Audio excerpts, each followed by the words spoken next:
আলহামদুলিল্লাহ।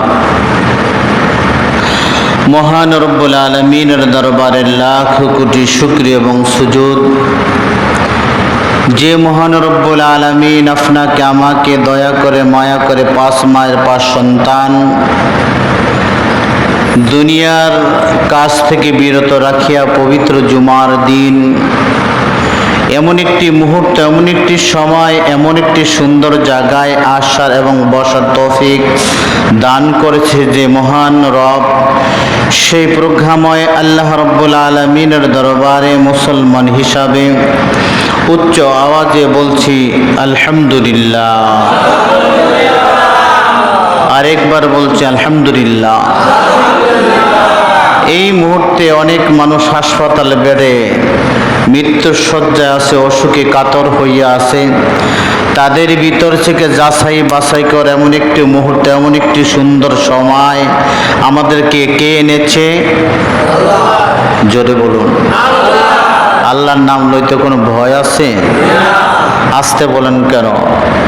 আল্লাহ রব্বুল আলামিন বলতে আছে, বান্দা যখন আমাকে মুখ ভরে একবার আল্লাহ বলে, আমার কুদরতি কলিজা ঠান্ডা হয়ে যায়। সুবহানাল্লাহ। আমি খুতবার শুরুতে একটি আয়াত পড়েছিলাম। এই আয়াতের সারমর্ম, প্রেক্ষাপট, শাব্দিক অর্থ আল্লাহ রব্বুল আলামিন যেন আমাদেরকে বোঝার তৌফিক দান করে এবং আমলের নিয়তে শোনার চেষ্টা করবেন ইনশাআল্লাহ। ইন্নাল মাউতাল্লাযী তাফাররাকা কুল ইন্নাল মাউতাল্লাযী তাফাররুনা মিনহু ফাইন্নাহু মুলাকিকুম। এই ইমানদার মুসলমান, আমার আল্লাহর গোলাম, আমার আল্লাহ ডেকে বলে, বান্দা তুমি মৃত্যু থেকে যতই পালাও, মৃত্যু তোমাকে লইবে গিরি। এ মুসলমানের দল, যদি আসমানে যদি আপনি পালাইয়া যান, সেখানে সিঁড়ি লাগাইয়া খুঁজবেন। ইদ্রিস আলাইহিস সালাম আল্লাহর কাছে বলে, রব্বুল আলামিন তুমি আমাকে একটু হায়াত বাড়ায় দাও, একটু হায়াত বাড়ায় দাও। আল্লাহ রব্বুল আলামিন বলতেছে, ঠিক আছে তোমার হায়াত বাড়ান। অল্প সময়ের ভিতরে মালিকুল মউত আল্লাহর কাছে যায়, বলে রব্বুল আলামিন ইদ্রিস আলাইহিস সালামের তো ইন্তেকাল, হায়াত বাড়াইব কিভাবে? তুমি ধৈর্য ধরো, অল্প সময়ের ভিতরে তার ইন্তেকাল হবে আসমানে। কয় ঠিক আছে, ঠিক আছে।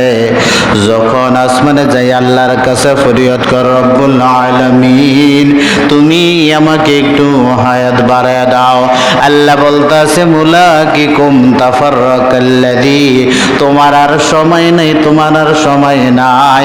তোমার মৃত্যু হইতে জমিনে আমি আল্লাহ আসমানে এনে করাইছি। জোরে সরে বলুন সুবহানাল্লাহ। এ মুসলমানের দল, এক পাগল বাদশার হারুন রশিদের এলাকায় থাকতো। এই পাগলায় কবরস্থানে যাইয়া শুধু চিত হইয়া কান্নাকাটা করে, কান্নাকাটা করে। চুপি চুপি কাঁদে না, জোরে জোরে কাঁদেন। বাদশাহ হারুন রশিদ বলতাছে, পাগল, এই কবরস্থানে বসিয়া তুমি কি করো? তুমি তো পাগল। ওই পাগল বলতাছে, আমি পাগল না, আমি পাগল না বাদশাহ, আপনি পাগল। বাদশাহ বলতেছে, কি বাবা আমি পাগল? আমি তো রাষ্ট্রপ্রধান। বালুল পাগলা বলতেছে, বাদশাহ আপনি কি জানেন মানুষের শেষ ঠিকানা কোথায়? কোথায়? জোরে কই। বাদশাহ হারুন রশিদকে পাগলায় প্রশ্ন করে, বলুন তো বাদশাহ মানুষের শেষ ঠিকানা কোথায়? কয় কবর। কয় আমি তো জানি, আমি তো দুনিয়াতে বেশি দিন থাকতে পারবো না, অল্প কিছুদিনের জন্য আমি দুনিয়াতে এসেছি, মেহমান হিসাবে আমি এসেছি। একদিন আমার যেতে হবে ওই অন্ধকার কবরে, ঠিক কিনা? এই দুনিয়া সবই পর, কবর যে তোর আসল ঘর। এই দুনিয়া সবই পর, কবর যে তোর আসল ঘর। কেমনে সে তাই থাকবি পরে, শুধুই মাটির বিছানা। কেমনে সে তাই থাকবি পরে, শুধুই মাটির বিছানা। চিন্তা করে দেখো না, কবরে কি যাইবা না। যেই কবরে আল্লাহ সারা বন্ধু কেহ থাকবে না। চিন্তা করে দেখো না, কবরে কি যাইবা না। আমাদের শেষ ঠিকানা কোথায়? ওই বাদশাহ বাহলুল বলতেছে, বাদশাহ আমি তো পাগল না, আমি তো পাগল না। আপনি পাগল? বাদশাহ হারুন রশিদ বলে, তুমি আমাকে পাগল বলছো কেন? আপনি নারীর পাগল, গাড়ির পাগল, টাকার পাগল, বাড়ির পাগল, আপনি ক্ষমতার পাগল, আপনি গদির পাগল। আমি কিন্তু সেই পাগল না, আমি কিন্তু দুনিয়ার পাগল না, আমি আখিরাতের পাগল। জোরে সোরে বলুন সুবহানাল্লাহ। বাদশাহ হারুন রশিদ স্টপ, চুপচাপ, কোনো কথা বলতেছে না। বলতেছে, পাগল কি বললো, পাগল কি বললো? আসলেই তো আমার দুনিয়া দুনিয়া না। স্ত্রী আমার আপন না, সন্তান আমার আপন না, আত্মীয় স্বজন কোনো আমার আপন না, ভাই কোনো আমার আপন না। এই জায়গা জমিন যা কিছু আছে কিছুই আমার আপন না। আমার শেষ ঠিকানা হচ্ছে একমাত্র কবর। ওই কবরের আপন হচ্ছে আমার বন্দেগী, আমার নামাজ। ঠিক কিনা? এ মুসলমানের দল, যখন মানুষগুলো ইন্তেকাল করে, যখন ইন্তেকাল করে, যদি পুরুষে মাইকিং করা হয়, এত দ্বারা জানানো যাইতেছে যে অমুক মসজিদের ইমাম সাহেব ইন্তেকাল করেছে, অমুক সবাই ইন্তেকালের সময় তার জানাজা হবে অমুক টাইমে। কিন্তু যখন জানাজার জন্য প্রস্তুতি নেয়, মালিকুল মউত এসে যায়। আসার পরে বলতেছে, বান্দা বলো তোমার সাথে কে যাবে?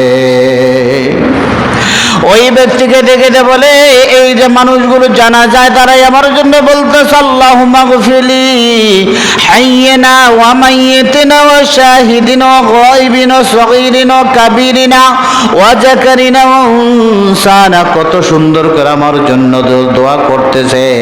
আমার জিন্দেগিতে, আমার বন্দেগিতে, দুনিয়াতে যত গুনাহ করেছি মাফ চাইতেছে আমার জন্য।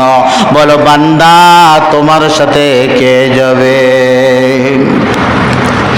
ওই কবরবাসী বলতেছে, মানুষগুলো আমার সাথে যাবে।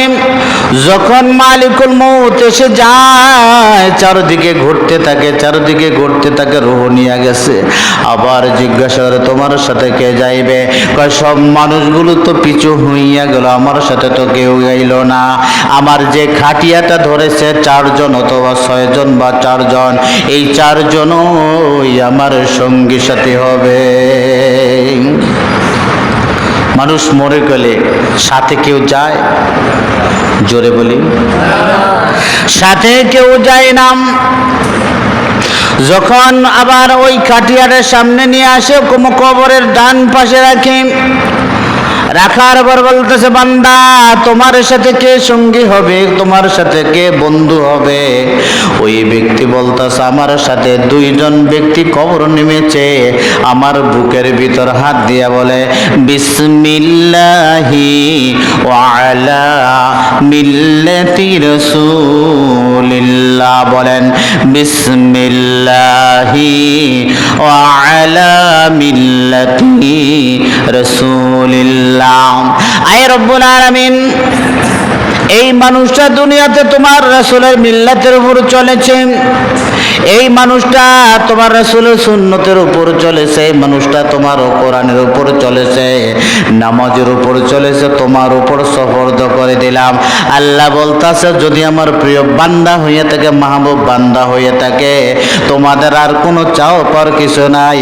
আমি আমার বান্দাকে পেয়ে গেছি, আমার বান্দাকে আমি জাহান্নাম থেকে মাফ করে জান্নাতের ভিতরে আমি পৌঁছে দিব।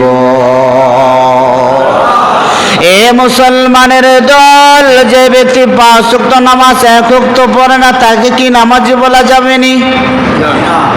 মুখ দিয়া কোন অনেকের গায়ে লাগছে, হুজুর আমরা তো সেই দলের মানুষ। গত সপ্তাহে বলেছিলাম আর্জেন্টিনা ব্রাজিলের কথা, একজনকে হুজুর আবার এইটা কেন কয়, কইছে না? এই মুসলমানের দল এই আর্জেন্টিনা ব্রাজিল কোনো আজান দিতে দেয় না। মুসলমান অমুসলমান আর কি মুসলমান, ওদের দেশে আজান দিতে দেয় না, ওদের জন্য বিবাহ শাদী কোনো সমর্থন নাই। একটা মহিলা আনমেরিড ছেলের কাছে যায় বলে ইউ গিভ মি অনলি সন, আমাকে একটি সন্তান দাও, মানে ইউ গিভ মি, তুমি আমাকে দাও একটি সন্তান উপহার। বিয়া শাদী কিছুই নাই, তার সাথে দেখা সাক্ষাৎ ওপেনে কাতিমায় কুকুরের মতো। সেই দেশের মানুষ কি মুসলমান না বেঈমান? সেই বেঈমানের বিচার আমরা চলি হুজুরে সেটা কয়েকা। এই যে ব্রাজিল, সেই দেশের ভিতর আজান দিতে দেয় না। হাম্মান, সাদ্দাত, ফেরাউন, আবু জেহেল, আবু লাহাব, উতবা সাহেবা যেমনি ভাবে রাসূলকে নামাজ পড়তে জানায় কষ্ট দিয়েছিল, সেই রাষ্ট্রে আমরা সেই রাষ্ট্রের জন্য জীবন দেই। এদিনকে শুনলাম এক চোরে আর্জেন্টিনার ফ্ল্যাগ টানাইতে দেয়, কারেন্টে শর্ট খাইয়া নিচে পড়ে গেছে। জাহান্নামী না জান্নাতি? কন্যাকা কত কন্যা জোরে কা। আল্লাহ রসুল বলে জাল মারমা মান হাব্বা কুল ইন কুনতুম তুহিব্বুনাল্লাহ ফাত্তাবিউনি ইউহিব্বুকুমুল্লাহ। এটা আল্লাহর কথা। কার কথা? আল্লাহ বলছে কুল ইন কুনতুম তুহিব্বুনাল্লাহ, যদি তোমরা রাসূলকে ভালোবাসো তাহলে আমাকে ভালোবাসা হইল। আমাকে যদি তোমরা ভালোবাসে তাহলে রাসূলকে ভালোবাসা হইল। আর রাসূলকে যে ভালোবাসতে পারে, আল মাররু মা মান হাব্বা, যার সঙ্গে যার মুহাব্বত তার সঙ্গে তার, জোরে কান, যার সঙ্গে যার মুহাব্বত তার সঙ্গে। এ ভাই রাগ করেন না, হুজুর আমরা আর্জেন্টিনা দেয় ব্রাজিল দেয়, দেখেন দেখতে দেখতে আপনারা শহীদ হইয়া যান, তাতে আমরা আসে যায় না।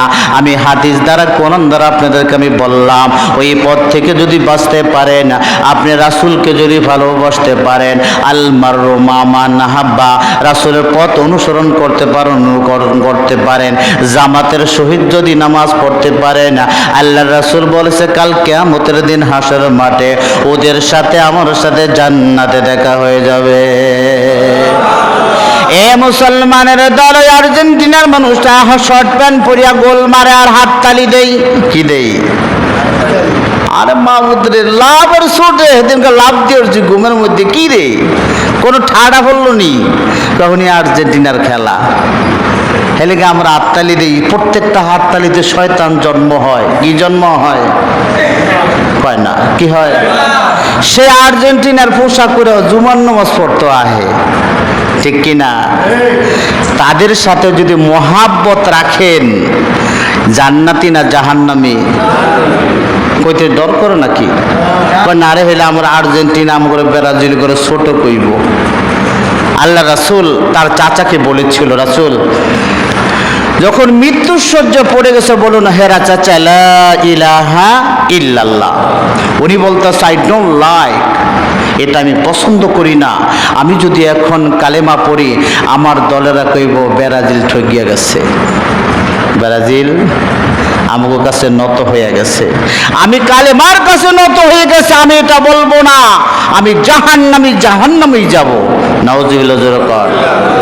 হাদিসে প্রমাণ করে রাসূল যদি একবার চাচা বলতো যে লা ইলাহা ইল্লাল্লাহ, আল্লাহ ছাড়া কোনো ইলাহ নাই, মাবুদ নাই, প্রভু নাই, গড নাই, ভগবান নাই, আল্লাহ নাই, স্রষ্টা বলতে কেহই নাই, সে কে? তাহলেই জান্নাতি। তাহলে কি উনিকে আমি এটা বলুন না? এটা এই বাহালুল পাগলা বলতেছে হারুন আর রশিদকে, এই বাদশাহ আপনি তো দুনিয়ার বাদশাহ, আখিরাতের কিছুই না। হারুন রশিদ কিসের বাদশাহ? দুনিয়ার বাদশাহ। উনি বলতাছে আমি তো দুনিয়ার বাদশা, তুমি তো কবরের এখানে শুয়ে শুয়ে আল্লাহ আল্লাহ বলতেছো, কারণটা কি? আপনার ওই বটতলিকা, আপনার ওই বাড়ি গাড়ি কোনোই কাজে আসবে না। যখন আপনার মৃত্যু হইয়া যাইবে, মৃত্যু হওয়ার সাথে সাথে আপনার দামি দামি পোশাকগুলো খুলে ফেলবে, ঠিক কিনা? দামি দামি পোশাকগুলো খুলিয়া আপনাকে মার্কিন ধুতি পরাইবেন, আপনার মাজার কাইতন বা দাগা রাখবে না, হাতের ভিতরে যত দামি দামি স্বর্ণের হীরা মুক্তার আংটি আছে কিছুই থাকবে না। যখন আপনার মৃত্যু হইয়া যাবে, পুরো আপনাকে ন্যাংটা করাইয়া সাদা কাপড় দিয়ে ঢেকে রাখবে। এ বাদশা বলেন আপনার মৃত্যু হইলে সাথে কে নিতে পারবেন? কয় না না, কিছুই নিতে পারবো না। কয় দুনিয়ার কোনো বস্ত্র নাই, শুধু একমাত্র আপনার জন্য রয়েছে 3 টুকরা সাদা কাপড়। কয় টুকরা? এই 3 টুকরা সাদা কাপড় ছাড়া কিছুই নাই। বাদশাহ হারুন আর রশিদ বলতাছে বাহলুল, এ বাহলুল তুমি কবরস্থান থেকে উঠে আসো। কয় আমি কবরস্থান থেকে উঠে আসবো ঠিকই, আমার 3টা কথা যদি আপনি রাখতে পারেন তাহলে কবরস্থান থেকে উঠে আসবো। আমাকে যদি ক হয় এই কবরস্থানে আধা ঘন্টা রাখতে পারি না, তুমি খুঁড়া উগলা করুন, ঠিক কিনা? খুঁড়া গাড়িও যদি তো খুঁড়া উগলা রাত থাকতে রাজি না, কবরস্থানে কেমন কথা, এখানে মানুষ বাস করে, আমি থাকবো না, ভয়। সেখানে কি লাগে? ওই কবরের ভিতরে অনন্তকাল অধিকাল কিয়ামত পর্যন্ত আপনার থাকতে হবে। আল্লাহ রাসূল বলেছে বান্দা যদি তুমি দুনিয়ার ভিতরে 5টা কাজ করতে পারো, নামাজ রোজা হজ যাকাত কালেমা, এই 5টা কাজ করে যদি তুমি অন্ধকার কবরে আসতে পারো, নো চিন্তা ডো ফুর্তি, তোমার কোনো চিন্তা নাই, তোমার কোনো ভয় নাই, তোমার কোনো চিন্তা ভাবনা নাই। ওই অন্ধকার কবর রাখিয়ার সাথে সাথে আল্লাহ রব্বুল আলামিনের মেহমান ভাইয়া তোমাকে জান্নাতে পৌঁছে দিবে। জান্নাতে যাইতে চাই সবাই? মুখ দিয়ে এখন যান সবাই? দরকার আছে কি? নামাজ আছে দরকার? জান্নাত কিনতে টাকা পয়সা গাড়ি বাড়ি বেচা কিছু চলবে? ওখানে চলবে আমল। কি চলবে? জোরে বলি, আমল ছাড়া কিছুই চলবে না। আমাকে বাংলাদেশে টাকা সৌদি আরব নিয়ে যদি কোনো দোকানদারকে দেন, যদি কেন 1 পিস রুটি দেন, উনি বলবে এটা চলে? চলবে? ও দেশে দেহরাম চলে, ঠিক কিনা? কিন্তু ওই অন্ধকার কবরের টাকা পয়সা গাড়ি ভাড়ির মালিক যত বাদশাহীগিরি করেন কিছুই চলবে যদি আপনার আমল ভালো হয়। ওই অন্ধকার কবরে আপনার জন্য একমাত্র সাহায্যকারী হচ্ছে আপনার আমল। কি দরকার? বাহলুল বাদশাহ হারুন আর রশিদকে বলো, হারুন আর রশিদ কয় কি? আমার 3টা কথা কি আপনি রাখতে পারবেন? কয় বলো। বাদশাহ হারুন আর রশিদকে বাহলুল বলতেছে, বাদশাহ হারুন, আমাকে যখন আল্লাহ রব্বুল আলামিন মালিকুল মউত পাঠাইয়া দিবেন, যখন জান কবজ করবে, তখন কি তুমি আমাকে সাহায্য করতে পারবে? বাদশাহ হারুন আর রশিদ কয় না, আমি পারবো না, কোন দুনিয়ার মানুষ সাথে ঠেকাইতে পারবো নি। আল্লাহ রব্বুল আলামিন বলে, মানুষ যখন মালিকুল মউত এসে যাবে, তখন আজরাইল ফেরেশতার সামনে এসে যাবে, তার দুনিয়া জোড়া থাকবে 2টা হাত, শিমাল থেকে জুমুল পর্যন্ত 2টা হাত ছড়ানো থাকবে। এই ললাটটা থাকবে আসমানে, আরেক ললাট থাকবে জমিনে। ওই বাদশাহ হারুন আর রশিদ বলতেছে, আমার পক্ষে সম্ভব না বাহলুল, তুমি আমাকে মাফ করে দাও। কয় ঠিক আছে, একটাই তো আপনি ফেল মেরেছেন। কয় কি? আর একটা সাহায্য করবেন। কয় কি? কয় যখন আল্লাহ রব্বুল আলামিন অন্ধকার কবর রাখার পর 2 জন রহমতের ফেরেশতা পাঠাইবে মুনকার নকির, যখন বলবে মান রব্বুকা মান দীনুকা মান নাবিয়ুকা, তখন কি আপনি আমাকে সাহায্য করতে পারবেন?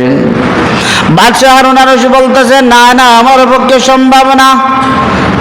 ওই কবর ভিতরে কেউ সাহায্য করার সিস্টেম আছে? জোরে কোন? আমাদের দেশের প্রধানমন্ত্রী কয়েকবারের প্রধানমন্ত্রী ইন্তেকাল করেছে, তার বিভিন্ন সংসদ সদস্য আছে, কেউ তাকে একটা জাররা পরিমাণ সাহায্য করতে পারছে? এই ম্যাডাম, আপনি তো অন্ধকার কবরে যাবেন, আপনার আযাবটুকু আমি ভোগ করি, পারছে কেউ? বাবা মরে গেছে, সন্তান বলে বাবা আপনি দুনিয়াতে থাকেন, আমি কবরে যাইয়া আপনার প্রশ্নের জবাব দিয়ে আসি।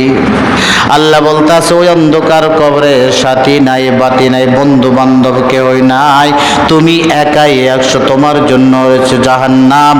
যদি তুমি জান্নাতবাসী হতে পারো তুমি হবে জান্নাতবাসী, আর যদি তুমি জাহান্নামের আসামি হয়ে যদি ইন্তেকাল করো তুমি জাহান্নামের আসামি, তোমাকে কোনো ব্যক্তি সাহায্য করতে পারবে না। বাদশাহ হারুন আর রশিদ চিন্তায় বিভোর, তার খানকা অথবা বাড়ির ভিতরে বসিয়া, চেয়ারের ভিতরে বসিয়া ঝুলতাছে আর বলতাছে বাদশাহ, বাড়ির ভিতরে যত চাকর আছে বলতাছে বাদশাহ আপনি জয়মান কেন, কারণটা কি? আমি যত বাদশাহীগিরি করি, যত মাতবরগিরি করি, যত চেয়ারম্যানগিরি করি, আমার নাকি কোনো কাজে আসবে না। আমারও যখন মৃত্যু হবে এই বাড়ি গাড়ি সব ছেড়ে দিয়ে কোথায় যেতে হবে? কোথায়? ঘুমান আপনারা, মাথা উঁচু করেন, কোথায় যেতে হবে? বাদশাহ হারুন আর রশিদ যখন সিংহাসনে বসিয়া রইল, বাহলুল পাগলা কবরস্থান থেকে যাইয়া বাড়ির ভিতরে যাইয়া বাদশাকে প্রশ্ন করে, বাদশাহ কয় কি? কয় বাড়ি কার? কয় আমার। কয় এর আগে কার ছিল? আমার বাবার। কয় এর আগে কে ছিল? কয় আমার বাবার। কয় এর আগে কে ছিল? কয় আমার বাবার বাবা। আমার তালোর আমার 12 পুরুষ। কয় এখন তারা কোথায়? কয়েকদিন তো তারা বাড়ির মালিক ছিল, গাড়ির মালিক ছিল, তারা এখন হয়ে গেছে অন্ধকার কবরবাসী। তা কোথায়? ঘুমায়েন না, কোথায় তারা? অন্ধকার কবরে চলে গেছে। বলতে আছে ঠিক আছে, তাহলে আপনার কি? কয় আমার কিছুই না। বাদশাহ বাহলুলকে বলতেছে, বাহলুল তুমি যা বলেছ আসলে তুমি কিন্তু পাগল না, তুমি কিন্তু পাগল না, একমাত্র পাগল হচ্ছে আমি। আমরা কি ভালো মানুষ না পাগল? জোরে কথা কন না কা?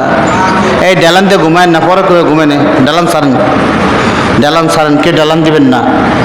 ডালান দিয়ে ঘুমাইলে আমি ঘুমাই না, ডালান আগে বসেন। যাগো মসজিদে এলে ঘুম আসে, শুক্রবার আইসা আধা ঘন্টা আগে হইয়া থাকবেন ফ্যান সারিয়া, কিছু কম না, কিন্তু বয়ানের সময় যে ঘুমাইবেন এটা পারবেন না। মাথা উঁচু করে দেখি ফিরেন। বাদশাহ বলতেছে যে তুমি পাগল না, আমি পাগল। কিসের পাগল? গাড়ির পাগল, নারীর পাগল, বাড়ির পাগল, জাগার পাগল, জমির পাগল, ঠিক কিনা? কিছু আছে বর্তমান জমির এমন পাগল, নিজের শক্তি আছে বিদায় আপন বোনকে ঠগায়, ঠিক কিনা? জমিনের কথা বলে চাপা রাখুন না, হয় কিনা? আরেক ভাইরে বলে যদি জমির কথা বলো স্বেচ্ছা শেষ করিয়া হালাম, ওই জমির চাল, ওই জমির ধান খাইয়া যদি আপনি কবরে যান, শান্তি না অশান্তি? জোরে কর, আসতে কন। আপনাদের শিপদ আছে মনে হয়। জমিন ঠগান না তো, বাইরে বাই ঠগায় না, আপনাদের সামগো হরিণাথপুরে ঠগায়, ঠিক কিনা? কি আমরা সুবি সাপ। সেদিনকে আমার এক গাঁজা করে প্রশ্ন করে, হুজুর আমরা একটু গাঁজা ডইলা ডইলা খাই, এই জন্য আমো করে কন। আমো করতেন যে বড় খোর আছে সামনে বয়, হ্যাঁ করে কিছু কন না। হে আবার কেরা? কারে সুদখোর প্রথম কাতারে বসে, আরে ঘুষখোর, হারামখোর, আইল ঠেলুন না।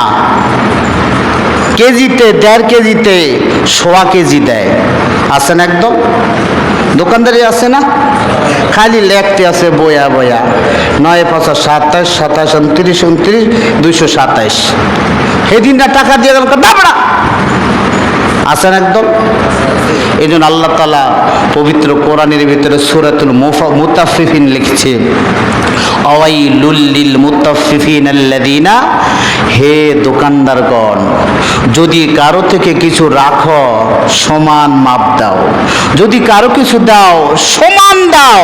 একটা জাররা পরিমাণ যদি কাউকে একটু কম দাও, তাহলে কাল কিয়ামতের দিন হাসরের মাঠে তোমার নেক থেকে সেই ওজন দিতে হবে। নাউজুবিল্লাহ, জোরে কর। আছে না তেজপাতা আর বাঁশপাতা একত্র করিয়া বেচে, কয় নেন ভাই 1 কেজি 7 টাকা। বাঁশপাতারে তেজপাতা করে বেচ চালায়। হালাল না হারাম? হারাম। হ্যাঁ, দুধ কলম ধানের মধ্যে 6 কেজি সিডা মিশা পানি দিয়া দেয়, ওজন করেছে। হালাল না হারাম? সেটা খাইয়া যদি তাবলিগে যান, আপনি যাইবেন তাবলিগে, বউ নিব পাবলিকে, একটা তাবলিগও কবুল হবে না। সে হারাম টাকা দিয়া হজ করতে যাবেন, লাব্বাইক আল্লাহুম্মা লাব্বাইক, আল্লাহ বলতেছে খবরদার তোর পবিত্র মুখে আমার নাম নিবি না। তখন ফেরেশতার কয় আল্লাহ কেন? কয় দুনিয়ার ভিতরে বোনকে ঠকাইয়া টাকা নিয়ে উমরা করতে আসছে, ভাইকে ঠকায় সেই টাকা দিয়ে এখন বড় হজ করতে আসছে। তখন আল্লাহ তাআলা বলবে একটা সিজদা কবুল হবে। শরীরের ভিতর হারাম রক্ত থাকা পর্যন্ত 100 বছর যদি সিজদা পড়ে থাকেন, আল্লাহ তাআলা একটা সিজদা কবুল করবে।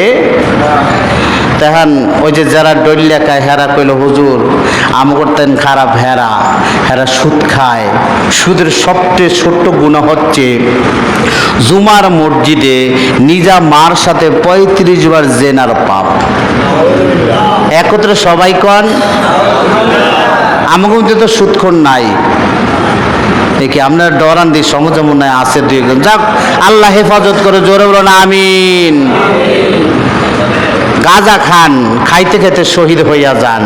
গাঁজা খায় গান গায়, গাঁজার নৌকা পাহাড়ে দিয়া যায় রঙিলা মাঝি। সেটা ওরা খাইতে খেতে ব্রেন শর্ট করে।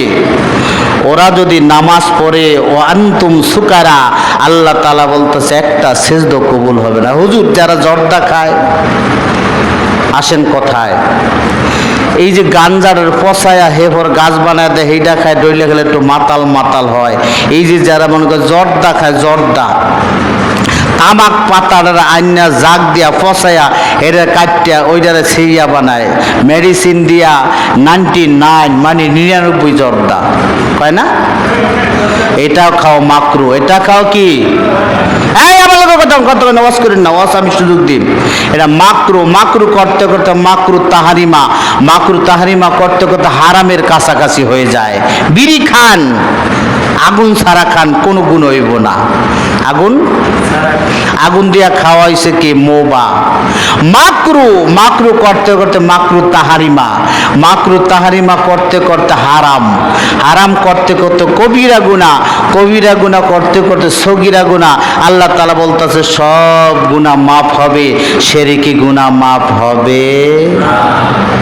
আজ যে শুক্রবার আসছেন, অনেকে আতর ব্যবহার করছেন না, অসাধারণ কেরান আসছে না। যারা স্মোকিং করেছেন, বিড়ি খেয়েছেন, তাদের আতরসন কিছুই লাগে না। বৌজিরা কাপড় চোপড় অন্যদিকে আঁকড়ে দেয়, কারণ করেন কাকা আমার জামাই বিড়ি খেয়েছে তো সেটার গ্রাণ সহ্য করিতে পারি না, সেজন্য অন্যদিকে ফিরিয়ে আমি একটু জামাটা ক্লিন করতেছি। আসেন একদম খান, হুজুর আমার বাবার টাকা দিয়ে আমি খাই, খান আগুন গ্লাস ভরিয়া খান, আমার তাতে ক্ষতি নয়। আমি জানা আছি বলবো, মানলে মাল গাছ, মানলে তাল গাছ, না মানলে উল্টা, ঠিক কিনা? যদি মানেন আবু বকর, না মানেন আবু জেহেল। কথা বুঝেন? এখন আসেন কথায়, আজকে কি বার? হেও ভুলে গেছেন নাকি? শনিবার না শুক্রবার? আজকে ব্যাগতে মিলিয়ে গেলে সুন্দর শার্ট পরিয়া নামাজ পড়তে আসছেন, এই হুকুম ডাক